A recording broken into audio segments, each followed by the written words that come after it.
I feel excluded from the animal kingdom as a snake, just because I don't have arms and legs. I know I'm not a mammal. I know I'm cold-blooded, but the persecution I have felt has just about become intolerable.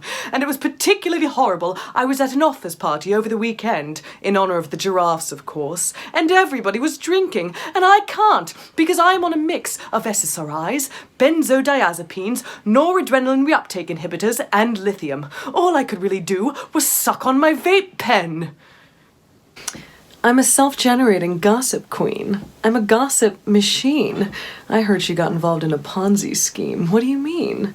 What do you mean, what do I mean? I was an eyewitness to the whole thing. Last night, she got pulled over for drunken driving. Was it her husband in the back seat? No. It was her lover from Germany. He was blonde from head to toe.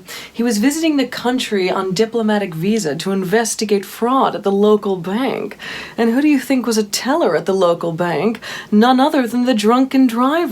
So they're both involved in the Ponzi scheme. What do you mean? What do you mean? What do I mean? I was an eyewitness to the whole thing. I'm a gossip queen. I'm a self-generating gossip machine. Oh, it's 1844 and it's famine and all the folk in County Cork have up and left on some boat called the Mayflower all the way to America. And I said to Father O'Reilly, I said, what's the fuss about? We're doing fine. It's the 34th famine this year. What's so special about this one? And I said to him, I said, you know, it ain't so bad at all because look here, the bog's been kind to us this year. It's given us a whole potato. Just look at that beauty right there. That could feed the whole of Ireland. But seeing as they've all left to America to eat spam, all of it goes to my family. You see, this bit of the skin right here goes to Jimmy, and this black spot right here, which is a delicacy in County Kilkenny, that goes to wee Fergus. The Cuban side will go to the girls, and this bit's for me and my husband, and that just takes care of about everyone.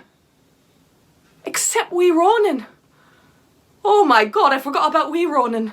He wasn't in the count for the last famine. Poor lad, we'll just have to drown him. Now listen, Olivia, I know we've been over this before, but I don't think you quite understand how fertile we Owens women are. So before you go out with Bobby tonight, consider this. I got pregnant the first time I had sex and had to get an illegal abortion in New Jersey. I got pregnant a few months later with a diaphragm.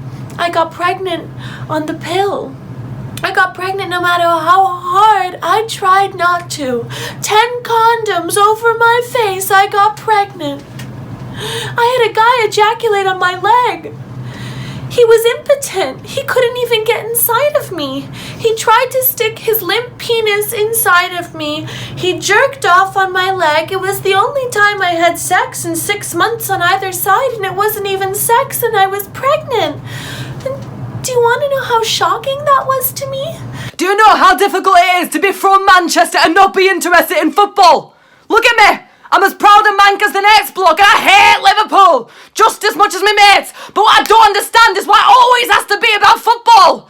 In other parts of the world, you can just be a hooligan. You don't have to be a football hooligan. It's just drinking and violence, innit? And I like that. I'm well chuffed for that. But when I go for a pint with my mates and I'm really raring to pound some Liverpudlians, they're like, hang on, we're going to go to the football pitch. And then during the match, that's when we go pound the Liverpudlians. And I'm just like, why? They're right there. They're in the pub next door. Let's get them now. And they're like, you're a queer fucking cunt, mate.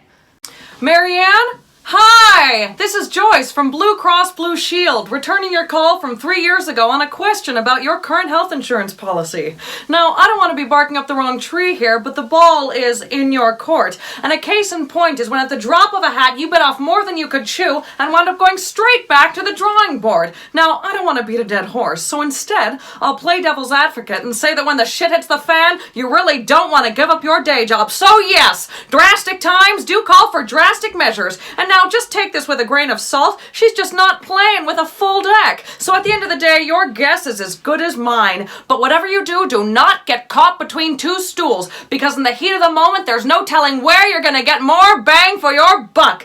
If I've said it once, I've said it 1,000 times. Smoke 'em if you got 'em. Hope that clarified everything. Thank you. Bye.